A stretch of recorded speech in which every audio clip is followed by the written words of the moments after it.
Imagine the billionaires of today: Jeff Bezos, Mark Zuckerberg, Elon Musk, titans of industry who command vast fortunes, luxury yachts, and priceless art. Yet, their wealth pales in comparison to the colossal fortunes of history's richest individuals. Join us as we voyage back in time to explore the unfathomable wealth of the richest people of history. Journey with us across the sweeping sands of time, to the heart of the 14th century West African empire of Mali. It is here, under the blistering sun, that we encounter a man whose wealth was so immense that it's said to have been incalculable, Mansa Musa, the King of Kings. Born into a lineage of rulers, Musa ascended to the throne and quickly began transforming his empire into an epicenter of learning, culture, and, above all, wealth. Picture vast gold mines, their veins running deep beneath the sun-baked earth, churning out more than half of the world's supply. Gold was so abundant under Musa's rule that it was said to be as plentiful as the sand beneath one's feet. Mansa Musa was more than a ruler, he was a visionary, an architect of prosperity. His capital, Timbuktu, was molded into a beacon of culture and intellectualism, where a world-class university and grand mosques sprung from the earth, their walls glistening with gold. Imagine bustling markets, filled with rich silks, precious gems, and scholars from far and wide. Here, in the heart of Africa, Mansa Musa was cultivating a golden age. Perhaps the most legendary display of his wealth was his pilgrimage to Mecca.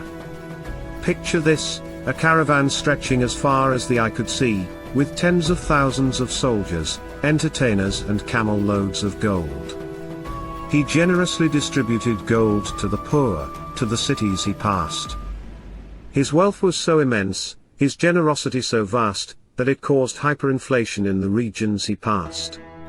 But Mansa Musa's wealth was not his only legacy.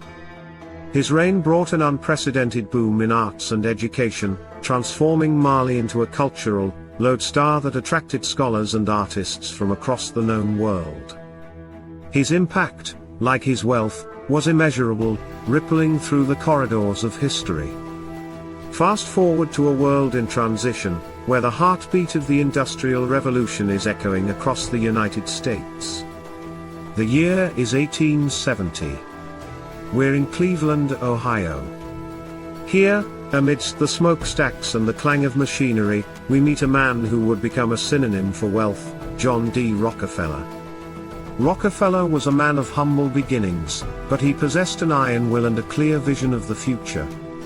Picture this, a nation on the cusp of a new era, powered by the black gold known as oil. As the country grew, so did its thirst for oil, and no one understood this better than Rockefeller. His corporation, Standard Oil, began as a single refinery, a speck amidst the industrial landscape.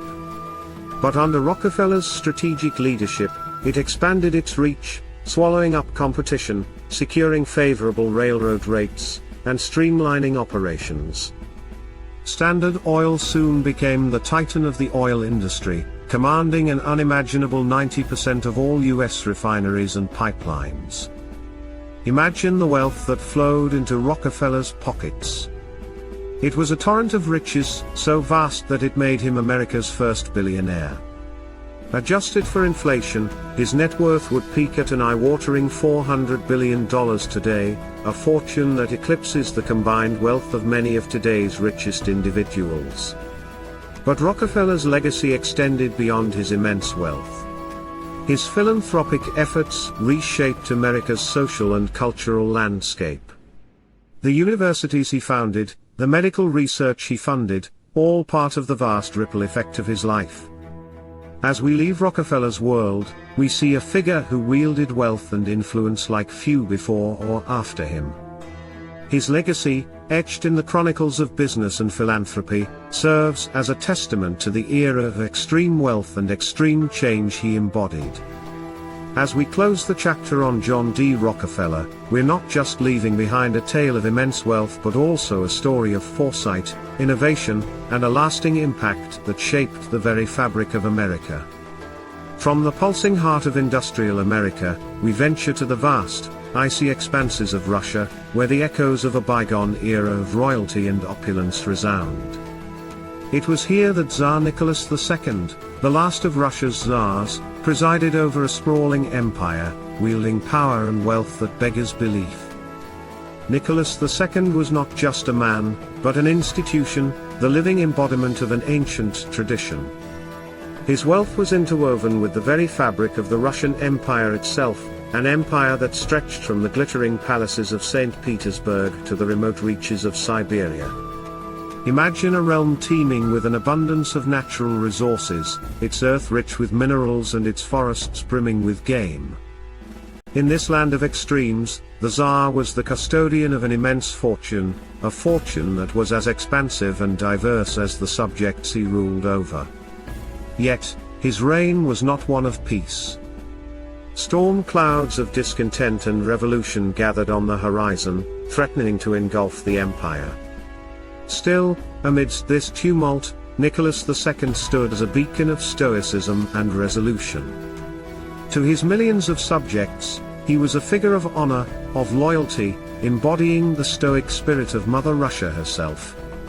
His time on the throne was a period marked by grandeur, by palaces that shimmered with gold and emeralds, by extravagant balls and ceremonies. The splendor and opulence were unparalleled, casting a bright, if brief, flame in the twilight of imperial Russia. As we close this chapter of Tsar Nicholas II, we leave behind the tale of a man who was more than a ruler. He was the soul of an empire, a symbol of an era that, for all its grandeur and majesty, would soon be swept away by the tide of history. We now journey eastward, where the plains stretch towards the horizon and the wind whispers tales of a nomadic warrior who united the Mongol tribes and changed the course of history. We are entering the world of Genghis Khan, a name that strikes both awe and terror. Born as Temujin into a simple herder's life, fate crafted him into a warrior. A leader by nature, Genghis Khan united the warring Mongol tribes, forming an invincible horde that swept across the land. Picture the thundering hooves of thousands of horsemen, the sky blotted out by their arrows. This was the sight that met Genghis Khan's adversaries.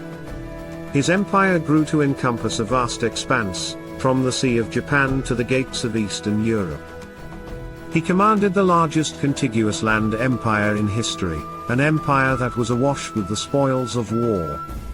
The silk, spices, gold, and precious gems of the conquered nations flowed into his coffers, creating a staggering fortune that remains unmatched to this day. But Genghis Khan's wealth was not merely in physical riches. His real power lay in the immense influence he wielded over the trade routes that crisscrossed his empire. The legendary Silk Road, the lifeline of east-west trade, thrived under his reign, ensuring a steady influx of wealth, knowledge, and culture. Imagine Genghis Khan, not just as a conqueror but as an economic powerhouse, a ruler who understood the value of trade and cultural exchange. His policies and administration laid the foundation for a global economy, a legacy that has far outlasted his physical empire. As we close this chapter of Genghis Khan, we leave behind the tale of a man who, born into a nomadic tribe, rose to command unimaginable wealth and power. His tale is a testament to his indomitable spirit and strategic genius, forever immortalized in the annals of history.